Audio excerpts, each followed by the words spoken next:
तो उड़ानिया का जो टाइटल ट्रैक है ना, कि वो तेरे सपनों की दुनिया में घर है मेरा, वो गाना सुनता था मैं। तो वो गाना भी दिमाग में बैठ गया था, तो 1-2 महीने तो उस गाने को निकलने में लगे। रूमर तो मेरा आया था भी, मेरी गर्लफ्रेंड है कोई, दो लड़कियों के नाम आए थे कि मेरी गर्लफ्रेंड है। एक तो कोस्टारी थी, तो रूमर्स आते रहते हैं। एक रूमर ये भी है कि आप ईशा मालविया को डेट कर रहे हैं। ये किस तरह से आप इसका जवाब ऑडियंस को देंगे? बहुत ज़्यादा सीखने को मिला है मुझे उसके साथ, एंड बहुत सुंदर भी है, बहुत बहुत ज़्यादा सुंदर है। इतना मेंटेन कर रखा है ना उसने, हालांकि मुझसे आई थिंक 14-15 साल बड़ी है वो। मैं तो 22 का हूँ, वो तो बहुत बड़ी है मुझसे, सीनियर है, तो बहुत मज़ा आया। Hi guys, welcome to Telichaska. This is छोटी मोटी रिपोर्टर एंड आज आप लोगों की रिक्वेस्ट से हमारे साथ है Samarth. So firstly welcome to Telichaska. Hi, welcome people. Hi, how are you? I am good, and बहुत अच्छा लगा इनसे इंटरव्यू करके। अभी बहुत मज़ा आ रहा है, अभी जस्ट मिला उन दोनों से और आपसे भी, तो बहुत अच्छा लग रहा है। सो आप उड़ारिया का पार्ट रहे हैं। उसके पहले आई गेस आपने रियलिटी शो स्प्लिट्सविला भी किया है। सो वहीं से शुरू करते, like how did Splitsvilla happen and फिर यहाँ तक की जर्नी कैसे आपने तय की? तो स्प्लिट्सविला बहुत वियर्ड स्टोरी, उसकी मैं बताता हूँ, मज़ा आएगा। मैं उड़ारिया के लिए कास्ट हुआ था। रवि दुबे सरगुन मेहता का शो है, तो उसके लिए मैं चंडीगढ़ गया था। एंड चंडीगढ़ में 5 दिन बैठा रहा। मेरा 5 दिन लुक टेस्ट हुआ कि एक दिन पूरे बाल वैक्स से पीछे हो गए, एक दिन पूरे नीचे कर दिए। तो लुक टेस्ट चला 2 दिन तक, टीम ने मेरा फ़ोन नहीं उठाया। तो मैं बहुत ज़्यादा फ्रस्ट्रेटेड हो गया था, बिकॉज यहाँ पे भी शूट करके ही जा रहा था मैं। प्रिंट शूट का 5 दिन का शूट करके मैं चंडीगढ़ गया था। तो बहुत ज़्यादा फ्रस्ट्रेटेड था मैं। तो फिर मेरा कॉल्स उठाना बंद कर दी किसी ने। मैं वहीं चंडीगढ़ में, मैं चंडीगढ़ में किसी को जानता नहीं। वो खरड़ एक प्लेस है, तो एक 2 फ्लोर के काइंड ऑफ अपार्टमेंट में ही कोई फ़ोन नहीं उठा रहा है, ना क्रिएटिव उठा रहा है, ना कोई भी फ़ोन नहीं उठा रहा था मेरा। तो मैं फ्रस्ट्रेटेड हो गया था। एंड स्प्लिट्सविला का मुझे स्टार्टिंग में फ़ोन आया था दैट आप स्टार्टिंग से शो करना चाहते, बट मैं इंटरेस्टेड नहीं था। देन वाइल्ड कार्ड के लिए आया, तो मैंने बोला मैं यहाँ से जाना चाहता हूँ बस। तो उन्होंने मेरी रात में 2 बजे टिकट करी और मैं चले गया। बट फिर वहाँ पे जाके मेरे फ़ोन ले लिए, फ़ोन स्विच ऑफ था। तो मैंने घर पे एक वॉइस मैसेज भेज दिया था कि मम्मा और पापा को कि मैं यहाँ जा रहा हूँ, मेरा फ़ोन बंद रहेगा 5-6 दिन के लिए। और टीम को भी कर दिया था कि मैं अब यहाँ से जा रहा हूँ 2-3 दिन के लिए शूट के लिए, उसके बाद देखेंगे जो भी होगा। बट वो वॉइस मैसेज उन्होंने नहीं सुना या क्या हुआ, सब मेरी मिसिंग की स्टोरीज जल गई कि समर्थ मिसिंग है। और पुलिस कंप्लेंट करने भी जा रहे थे, जो रवि दुबे हैं उनके पास भी चले गया था, वो भी ढूंढ रहे थे मुझे। मेरे मम्मी पापा का नंबर निकालने की कोशिश कर रहे थे, बट नहीं मिल रहा था, क्योंकि मैंने मॉम डैड का नंबर किसी को दे नहीं रखा है। आप नहीं चाहते कि आप इन्वॉल्व करो किसी को घर से, फैमिली से। तो बहुत ज़्यादा सीरियस मैटर हो गया था। बट फिर मैं स्प्लिट्सविला से बाहर निकला, और उसके बाद अगेन उनका कॉल आया कि उड़ारिया करना चाहोगे? मैंने बोला हाँ ठीक है करूँगा, बट डायरेक्ट शूट करूँगा मैं, अब बैठूँगा नहीं। तो फिर उड़ारिया किया। तो पहले आपने स्प्लिट्सविला किया। सो ये सडन, मतलब आपको थॉट था पहले से ही, आप फ़ैन रहे हैं, या आपको एक ट्राई देना था, लाइक मे बी कहीं से शुरू की जाए, एक्टिंग इंडस्ट्री में एंट्री की जाए? हाँ, स्प्लिट्सविला में देखता था, मेरा भाई और मैं बहुत देखते थे बचपन में। मतलब तो एक लगता था रियलिटी शो है, कब कैमरा क्या ऑफ होता होगा कब, तो वो एक था मुझे कि कैसे बोलते हैं चालू भाषा में, चुल, कि यार पता तो चले क्या होता है। बट फिर जब एक्टिंग में आया तो मुझे एक्टिंग ज़्यादा अच्छी लगने लगी, अभी भी बहुत अच्छी लगती है। एंड स्प्लिट्सविला मतलब मुझे लगता है मेरा एक गलत डिसीजन था करना। तो बिकॉज सी वो ना कनेक्शन बनाने का गेम है वहाँ पे, और मुझे ऐसे इजीली, मतलब ना तो मैं ऑन स्क्रीन और ऑफ स्क्रीन भी कनेक्शन बनाना, मैं मतलब मुझे अच्छा नहीं लगता है। क्यों फालतू में फेक कनेक्शन बनाऊँ? आप ही खुद बताओ, 10 दिन में आप किसी से कनेक्शन कैसे बनाओगे? 5 दिन में भी नहीं बनेगा। अरे 1 महीने में भी नहीं बनता। आप 1 महीने में किसी को जानते हो, उसके बाद तो फिर आई लव यू वगैरह वो सब होता है। तो वहाँ मैं गया, देख रहा हूँ अरे बाप रे, इनके कनेक्शन चल रहे, इनके चल रहे, तो ये फेक दिख रहा था मुझे पूरा। तो मुझे मज़ा नहीं आया। हाँ, बड़े रियलिटी शोज़ में दिखता है कि हाँ आप टाइम दे रहे हो, तो हो सकता है दोस्ती, बट रिलेशनशिप तो नहीं। सो टॉकिंग अबाउट जैसा कि आपने अभी बड़े रियलिटी शो के बारे में बात करी थी है। सो बिग बॉस के लिए कंफर्म कंटेस्टेंट लिस्ट में आपका नाम सामने आ रहा है, तो ये तो आप ही क्लियर कर पाओगे कि कितनी सच्चाई है इस बात में? देखिए, अब बहुत लोगों का नाम आता है ऐसे। तो मेरा तो पहले पिछले सीज़न भी आया था, अगर आप लोगों ने रिसर्च की होगी तो पिछले सीज़न भी, पिछले season in the sense OTT, मतलब इसके पहले वाला तो ओटीटी में भी आया था। तो रूमर तो मेरा आया था भी, मेरी गर्लफ्रेंड है कोई, दो लड़कियों के नाम आए थे कि मेरी गर्लफ्रेंड है। एक तो को स्टार ही थी, तो ऐसा कुछ भी नहीं है। हालांकि बात करें रियलिटी शो की, तो कुछ भी कंफर्म होता है तो मैं खुद ही ऑब्वियसली, मतलब कुछ छुपाने का है ही नहीं, पता चल ही जाएगा ऑडियंस को और आपको भी। सो या दैट्स इट। सो डेटिंग के बारे में जानना चाहेंगे, जैसा कि आपने कहा रूमर्स आते रहते हैं, एक रूमर ये भी है कि आप ईशा मालविया को डेट कर रहे हैं, ये किस तरह से आप इसका जवाब ऑडियंस को देंगे? नहीं, ऐसा कुछ भी नहीं है। ईशा मेरी बहुत बहुत अच्छी दोस्त है। उडारिया में हमने साथ में काम किया है और बहुत घूमते थे। रोहित भाई, जो रोहित पुरोहित है, जो मेरे बड़े भाई थे, वो, मैं और ईशा, हम बहुत घूमते थे, मस्ती करते थे। तो डेटिंग वगैरह का तो ऐसा कुछ है नहीं। वो फ्रेंड ही है, बहुत अच्छी फ्रेंड कह लो, क्योंकि उसके साथ में बहुत ओपन हूँ, क्योंकि वो भी एमपी से है, मैं भी एमपी से हूँ। तो हमारा लैंग्वेज एक, वो बोलते ना कि वो क्या कर रहा है, बोल रहा है वगैरह, वो सब भी मिल जाता है। हाउ भी एक होता है ना, हाउ। अब यहाँ पे किसी को हाउ बोलेंगे ना, तो क्या एट मतलब ईगो आएगा, हाउ, वो समझ जाएगी। मैं उसको बोलूँगा ना कि हाउ, तो वो समझ जाती है वो थोड़ा। बट फ्रेंड है मेरी, ऐसा कुछ नहीं है। हम डेट वेट तो बिल्कुल भी नहीं कर रहे हैं। और मेरी एक अच्छी आदत है, मैं रिलेशनशिप छुपाता नहीं हूँ। कभी भी होता है तो वो ओपन है भैया, क्या छुपाना है, पता तो चलना ही है। तो मैं रखता हूँ अपने सोशल मीडियाज़ पे, या फिर कहीं जाना है तो ओपन है, बट अभी तो नहीं है। उडारिया के बाद आपने एक और शो किया विच इज़ मैत्री में भी काफ़ी टाइम तक आप थे। सो वो एक्सपीरियंस कैसा था श्रेणु के साथ, बाकी कास्ट के साथ में? मैत्री एक ऐसा शो था जो ऑनगोइंग शो था। फर्स्ट ऑफ ऑल तो मैं देख रहा था कि एक नया शो पकड़ूं उडारिया के बाद।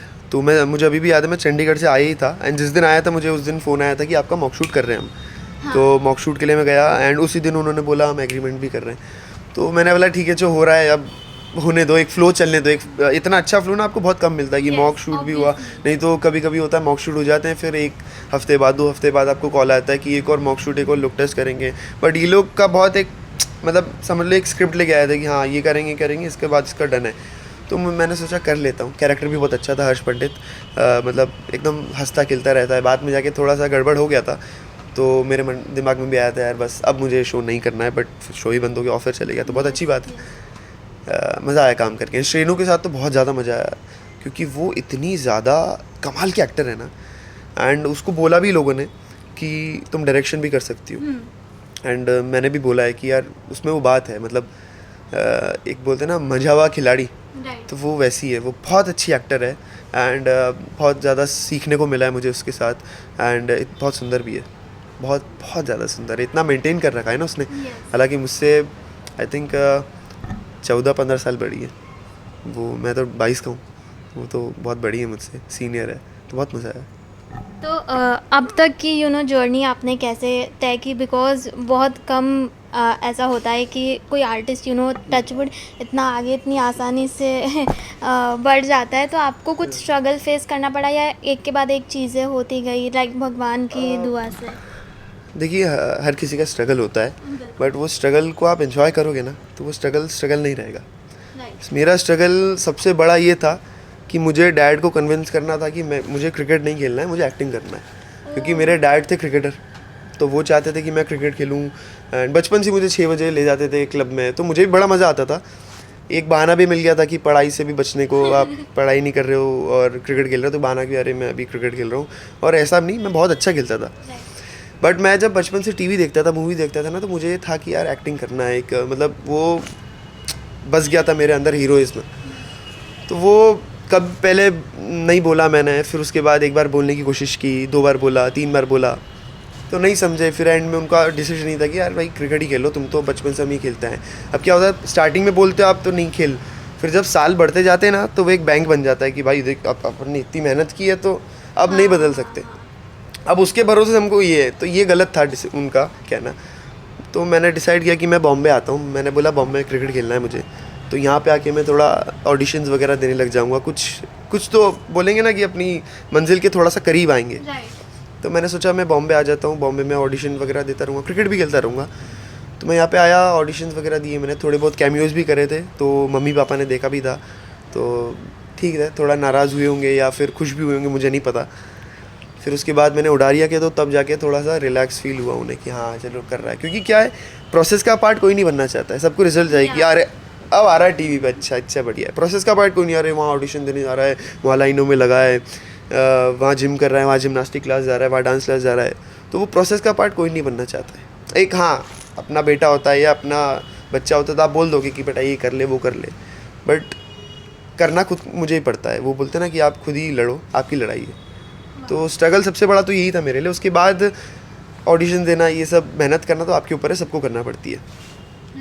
तो उडारिया की बात करेंगे। लास्ट डे हमने मतलब सभी आर्टिस्ट से पूछा, इवन ट्विंकल से भी पूछा था, तो उन्होंने कहा काफ़ी इमोशनल था उनके लिए। आपके लिए क्या था, लाइक इमोशनल था या ऐसा था कि यार थोड़ा और होना चाहिए था? देखो उडारिया एक वहाँ का जो सेट है ना, वहाँ का जो माहौल है वो बहुत अच्छा है, और उसके लिए मैं सरगुन मेहता को भी बोलना चाहूँगा कि बहुत उन्होंने जान डाली है वो सेट में। वहाँ पे ना बहुत अच्छी वाइब है, तो मुझे ना वो सेट बहुत प्यारा लगा था। जैसे यहाँ के कैसे सेट हैं, एक कमरे के, इधर इसी को हॉल बना देंगे, इसी को रूम बना देंगे, वहाँ खुला ओपन स्पेस है, तो वो बहुत अच्छा लगता था। लोगों से भी मिला, और पहला ही शो था मेरा, तो वो अटैचमेंट तो हो गई थी मुझे लोगों से, सेट से, और वहाँ की पब्लिक से, वहाँ के खाने से। तो इमोशनल कह सकते हो आप, बाद में सोचते हो। गाने से भी यार, एक तो उडानिया का जो टाइटल ट्रैक है ना, कि वो तेरे सपनों की दुनिया में घर है मेरा, वो गाना सुनता था मैं, तो वो गाना भी दिमाग में बैठ गया था। तो 1-2 महीने तो उस गाने को निकलने में लगे। गुरनाम बुल्लर का गाना आई थिंक, तो बहुत अच्छा सिंगर है वो, तो वो गाना ही 1 महीने में इधर बैठा रहा। उसके बाद फिर 1-2 बार बीच में मैं चंडीगढ़ गया था, बट फिर मैत्री करने लग गए तो सब भूल भाल गए।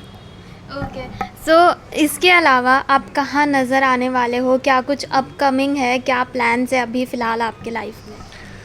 अभी फ़िलहाल अच्छा काम देख रहा हूँ मैं। 2-3 प्रोजेक्ट्स हैं मेरे पास, बट मैं कोशिश कर रहा हूँ मैं टीवी शोज़ ना करूँ। टीवी शोज़ हैं मेरे पास, अब प्रोडक्शन हाउस और चैनल का नाम तो नहीं ले सकते, बट 2-3 शोज़ तो हैं मेरे पास। मैं सोच रहा हूँ टीवी शोज़ ना करूँ, मैं वेब सीरीज़ और मूवीज़ के लिए, क्योंकि इन दी एंड मुझे वही करना है। मुझे मूवी करना है, मुझे वेब सीरीज़ करना है बड़े पर्दे पे। मतलब मुझे तो सिनेमा इतना अच्छा लगता है, मैं खाली जाके बैठ जाता हूँ। और बचपन में तो चलो भाई बहन मम्मी पापा के साथ देख जाते थे मूवीज़। अभी इतना इरिटेटिंग लगता है ना मुझे कि अरे कोई पॉपकॉर्न खा रहा है, अरे यार मूवी देखो ना, इतना अच्छा सीन चल रहा है, वो इतना हो गया है मतलब दिमाग में।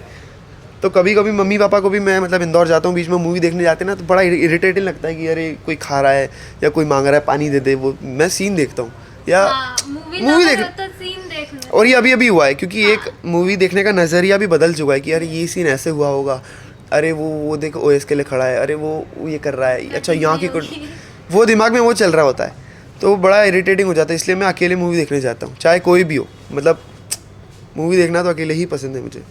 तो एक वो विज़न है मेरा कि उस पर्दे पे देखूँ मैं, बड़े पर्दे पे देखूँ मैं। फ़ैन फॉलोइंग तो चलो ठीक है, बाद में अपने आप आ ही जाती है, बट मेन सुकून मुझे वो उससे मिलेगा। अभी मेन टारगेट मेरा वो है कि बड़े स्क्रीन पे देखूँ खुद को। तो फैंस और व्यूअर्स को क्या कहेंगे, क्या कुछ मैसेज है? आपने बता दिया काफ़ी कुछ पिटारे में है, बट या जल्द से जल्द कहाँ दिखोगे? जल्द से जल्द हाँ, मैं ये बोल सकता हूँ कि विदिन अ मंथ आप मुझे बहुत जल्द दे सकते हैं, और सभी देखेंगे। बड़ा मज़ा आने वाला है आप लोगों को, ये मैं बोल सकता हूँ। बट हाँ, कीप लविंग और कीप सपोर्टिंग, और आपको मज़ा आएगा। मतलब मेरी जर्नी देख के, अभी तो कुछ किया ही नहीं है, मैं बोल रहा हूँ अभी कुछ नहीं किया है, अभी शुरुआत है, और आने वाले 2 सालों में बहुत मज़ा आने वाला है आप लोगों को। उसके बाद क्योंकि मैं एक टाइम चले जाऊँगा ना, तो थोड़ा मैं अच्छी आराम से काम करूँगा। मतलब ऐसा नहीं कि साल में एक प्रोजेक्ट उठा लिया तो उठा लिया बस, क्योंकि मुझे लगता है मैं वैसा करूँगा। मतलब मुझे थोड़ा सुकून चाहिए, एक काम करो तो पूरी शिद्दत से करो, नहीं तो मत करो आप। एंड ऑडियंस को ये बोलना चाहूँगा, जो भी अपनी लाइफ में कुछ ना कुछ करना चाहता है ना, तो रिज़ल्ट पे ध्यान मत दो, प्रोसेस का ध्यान दो। अगर प्रोसेस तुम्हारी करेक्ट होगी ना, तो रिज़ल्ट अपने आप तुमको मिल जाएगा। ये मत सोचना कि यार कोई शॉर्टकट नहीं है, प्रोसेस पे ध्यान दो आप बस। Thank you.